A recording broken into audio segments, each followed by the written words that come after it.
ሰላም ጤና ይስጥልኝ ተከብራችሁ ተመልካቾቻችን ይህ በብስራት የዩቲዩብ ቻናል ወደ እናንተ የሚተላለፈው የሀገር ውስጥና የባህር ማዶ የመረጃ ሰዓታችን ነው።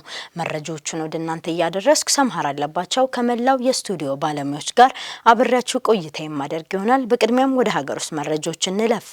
በሐይቅ ላይ የሚጨመሩ ማዳበሪያዎችና ኬሚካሎች በአሳ ተመጋቢዎች ዘንድ የጉበት በሽታ ስርጭት እንደሚጨምር ማድረጉ ተገለጸ።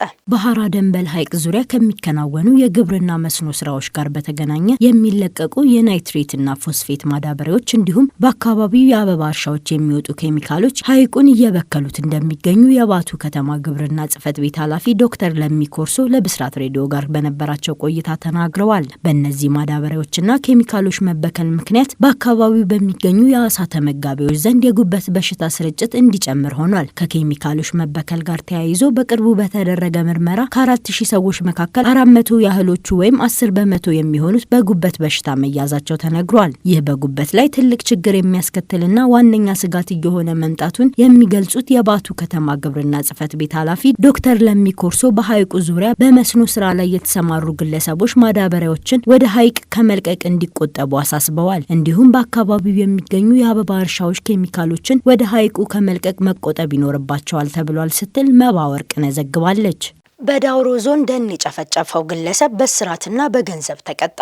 በደቡብ ኢትዮጵያ ሕዝቦች ክልል ዳውሮ ዞን የቶጫ ወረዳ ፍርድ ቤት የመንግስት ጥብቅ ደንን በማውደም የተከሰሰው ግለሰብ በእስራትና በገንዘብ መቀጮ መቀጣቱን አስታውቋል። የደቡብ ምዕራብ ኢትዮጵያ ሕዝቦች ክልል ፖሊስ ኮሚሽን የህዝብ ግንኙነት ኮሚኒኬሽን ዳይሬክተር ኢንስፔክተር ደጀኔ አሰፋ ለብስራት ሬዲዮ እንደገለጹት ተከሳሽ ወጁ መንግስቱ መኩሪያ ይባላል። በወረዳው ገዳሜላ ቀበሌ በመንግስት ጥብቅ ደንን ለመያዝ በማሰብ ከ10 ሄክታር በላይ የሚሸፍን ደን መጨፍጨፉን ገልጸዋል። በድርጊቱ የተለያዩ ሀገር በቀል ዛፎችን ሙሉ ሙሉ ያወደመ ሲሆን ጉዳቱ በገንዘብ ሲተመን 166800 ብር ያህል መሆኑ ተገልጿል። ፖሊስ የምርመራ ሂደቱን ካጠናቀቀ በኋላ መዝገቡን ለወረዳው አቃቤ ሕግ ልኳል። አቃቤ ሕግም በቶጫ ወረዳ ፍርድ ቤት ክስ መስርቷል። ፍርድ ቤቱ የክስ መዝገቡን የሰውና የሰነድ ማስረጃዎችን ከመረመረ በኋላ ተከሳሹ ወንጀሉን መፈጸሙን በማረጋገጥ በ2 ዓመት ጽኑ እስራትና በ15000 ብር የገንዘብ መቀጮ እንዲቀጣ ውሳኔ ማስተላለፉን ኢንስፔክተር ደጀኔ አሰፋ ጨምረው ለብስራት ሬዲዮ ተናግረዋል ስትል ሳምራይ ስዩም ዘግባለች።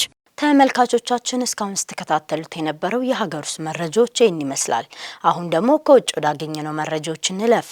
አሜሪካ በኢቦላ የተነሳ በዲሞክራቲክ ሪፐብሊክ ኮንጎ የሚገኙ ዜጎቿ በአስቸኳይ ወደ ሀገራቸው እንዳይመለሱ ገደብ ጣለች።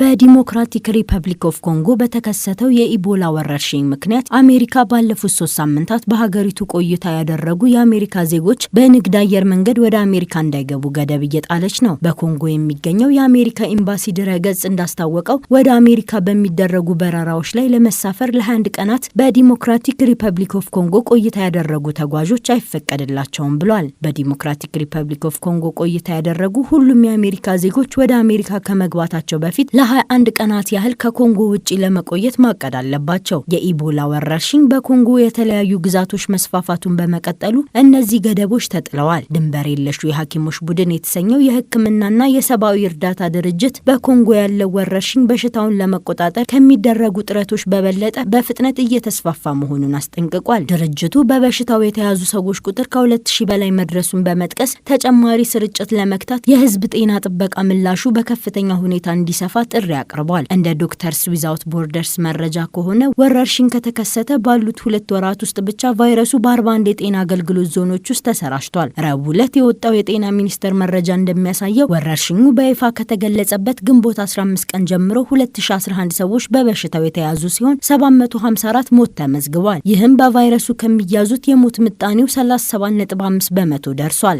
የአሜሪካ የሰራዊት አባላት ላይ የቴስቶስትሮን እጥረት ምርመራ ሊደረግ ነው። የአሜሪካ መከላከያ ሚኒስትር ፒት ሄግስቴ 30 ዓመትና ከዛ በላይ የሆናቸው ወታደሮች ላይ የቴስቶስትሮን እጥረት ምርመራ እንደሚደረግ አስታወቁ።